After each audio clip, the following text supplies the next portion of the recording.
धुळे जिल्हा पोलीस अधीक्षक श्रीकांत धिवरे यांच्या मार्गदर्शनात संपूर्ण जिल्ह्यात काल रात्री नाकाबंदी आणि ऑपरेशन राबवण्यात आले। यावेळी धुळे शहर पोलीस ठाण्याच्या हद्दीतील सुरत बायपास रोडवरच्या हिरे मेडिकल समोरील उड्डाण पुलाजवळ एका माल ट्रकमधून स्पिरिटची अवैधरित्या वाहतूक होत असल्याची गुप्त माहिती पोलिसांना मिळाली। त्यानंतर पोलिसांनी लाखो रुपयांचा स्पिरिट साठा जप्त केला। धुळे स्थानिक गुन्हा अन्वेषण शाखेच्या पथकानं मिळालेल्या गोपनीय माहितीनुसार सापळा रचून संशयित वाहनाची तपासणी केली, तेव्हा या वाहनामध्ये 200 लिटर क्षमतेचे 5 रिकामे ड्रम आणि 10 ड्रममध्ये मानवी आरोग्याला अपायकारक असलेले तसेच बनावट दारू तयार करण्यासाठी लागणारे स्पिरिट या ठिकाणी मिळाले। सुमारे 3 लाख रुपयांचा मुद्देमाल ह्या कारवाईमध्ये धुळे पोलिसांनी हस्तगत केला। तसंच या प्रकरणी चालक सुरेंद्र पंडित मराठे याच्या विरुद्ध धुळे शहर पोलीस ठाण्यात गुन्हा दाखल करण्यात आला।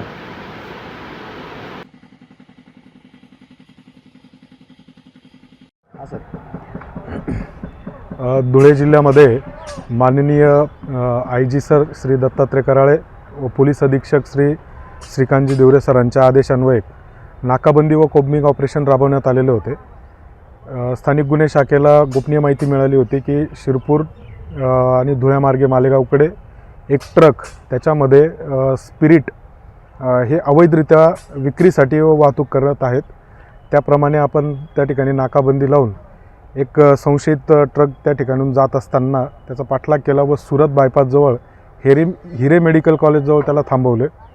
त्यातील चालकाला त्याचे नावगाव विचारले असता त्याने उडवाउडीची उत्तरं दिली सुरुवातीला आणि ट्रकमध्ये काय माल आहे याचीही तो माहिती देत नव्हता।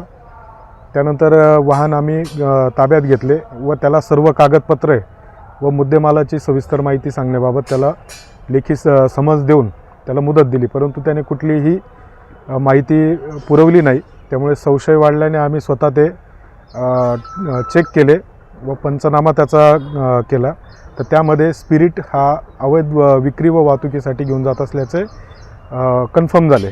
त्या पद्धतीने ते ताब्यात घेऊन धुळे शहर पोलीस स्टेशन येथे त्याचा गुन्हा दाखल करण्यात आलेला आहे व पुढील कारवाई धुळे शहर पोलीस स्टेशन करीत आहे।